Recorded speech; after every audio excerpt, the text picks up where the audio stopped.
Welcome to Level Up Mechanics. My name is Chris, and in today's video, we're going to go over how to remove a headliner off my 8th Gen Honda Civic and the materials that I used to create this custom project.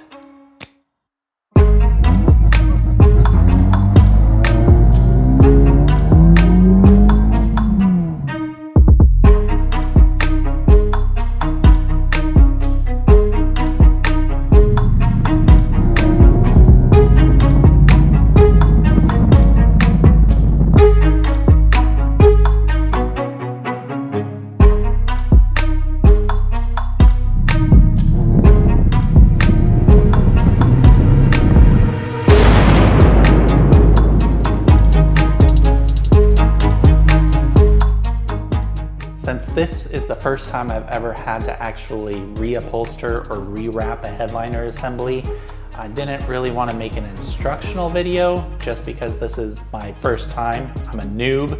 I didn't know what I was doing and I needed to figure it out as I went along.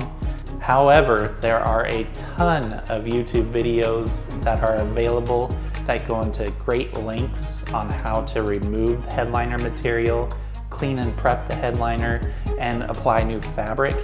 So I'll leave a couple of links in the description section below that you can check out in case you want additional information on the process of reupholstering a headliner assembly. I just wanted to share my experience and the materials that I used to do this custom project. These are not really traditional materials, so I kind of just had to figure it out as I went along. But I at least wanted to show you what I used and what the issues were before and how everything turned out after. In addition, I also wanted to show how to remove the headliner assembly to get it out of the vehicle so that I can actually do the repairs. So obviously this headliner is a little worse for the wear. I mean, it doesn't look horrible. It's not stripped or cut or ripped or whatever, but it is definitely sagging. The fabric is completely detached from the actual fiberglass shell, and I am tired of seeing all of my autocross videos with the headliner just blowing caution to the wind.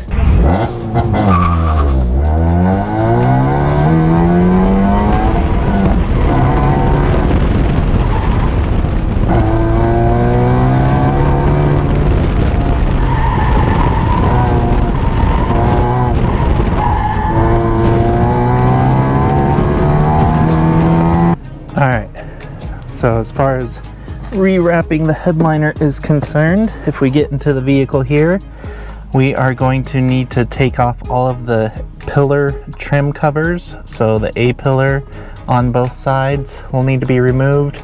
We'll also need to take off our sun visors on the driver's side and passenger side. We'll need to take this overhead map light out, and then all of the handles on both sides will need to be removed.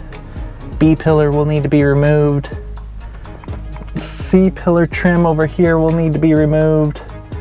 And also the dome light will need to be removed as well. In addition to all of the trim work that we need to remove, we'll also probably need to drop down the door body seals on all 4 doors, because the door body seals actually help to hold the headliner in place. And in addition, there's a pretty good chance we'll need to remove either the driver front seat or both front seats in order to give us the space we need to guide the headliner out of the vehicle without actually bending it like a taco.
So here's everything more or less that I'm going to need in order to wrap my headliner while also installing some additional items.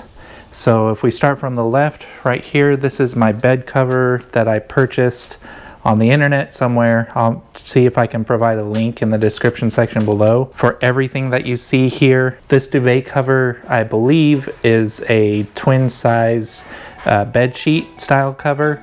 So it should be the correct length and width in order to wrap the headliner. I'll know more as soon as I start on the project, but this is what I'm going to try to use as far as the headliner material is concerned. Up here I just have some Honda retaining clips for all of the A pillar, B pillar, and C pillar trim that I took off of the vehicle. We have this black and white trim retaining clip that I broke a couple off when I removed the trim just because the car is so old and the plastic is so brittle. And then I believe this is the part number right here for this particular black and white clip. And then I've got a different style clip right here, and this is the part number right here for the second clip, and it's just a black style trim retaining clip. So I have some extra Honda clips sitting around. And then also, while I'm wrapping the headliner, I'm going to add some sound deadening material that also doubles as a thermal shield. This will hopefully not only deaden the sound inside the vehicle, but will also act as like a thermal barrier to help reduce the amount of heat radiation that comes through the roof and through the headliner. So hopefully if I can keep the roof cooler, it won't affect the headliner and the fabric that will be gluing down onto the actual shell of the headliner. While I'm at it, I also went ahead and purchased some new sun visors. The ones that I had previously on the vehicle were repaired by the previous owner, and they have bolts going through them and they just look bad. And then over here I have some multi-purpose adhesive that we'll be using to attach the fabric and the foam to the headliner shell. I went ahead and bought 4 cans, but I'm pretty sure I'll need no more than 2, but it's just good to have some on hand just in case. And then here is the foam that I purchased for the headliner. And normally when you wrap a headliner, you can get headliner material that already has a foam backing on it. But since I'm doing a really custom headliner, I really couldn't find a design that I liked that actually had the foam backing on it. So I'm going to apply the foam first to the headliner shell, and then I'll apply the fabric to the foam on top of the headliner shell. In addition to the foam, I also am going to just replace the map lights and the dome light with some LED bulbs. I have some Lasfit LED bulbs right here, and here is the part number on the back side in case you're interested. Again, with all of these items, I will make sure to provide a link in the description section below. So as far as the thermal barrier is concerned, I just quickly wanted to go over how to use it. This thermal barrier, which I'll open right here, it has a sticky side to it, so you can just apply it to the section of the inside of the roof surface that you want to apply it to. So right here you can see it's basically just foam with the adhesive backing to it. And in order to use this material, all you will need to do is sort of cut the material to length in the areas you want to apply it on the inside of the roof surface. And after you cut the materials to length and you apply it to the surface, then you'll use this roller, this seam roller tool, in order to just apply pressure to the foam and make sure that the adhesive backing sticks securely on the inside of the roof surface. And with this project, once I removed the headliner from the vehicle, there were some hollow sections of the roof where I could add this material that would not interfere with the headliner shell or anything of that nature. So all I did was cut my pieces to length. I either did 4 or 5 sections across the roof from front to back and applied this thermal barrier material into those hollow sections, and this will help to reduce heat that gets transferred onto the headliner, and it will also act as a sound deadening material as well. So once I applied it to the roof, all I needed to do after I applied it and stuck it on is just go over it with the seam roller and just go across the foam in order to make sure the adhesive backing sticks securely to the roof.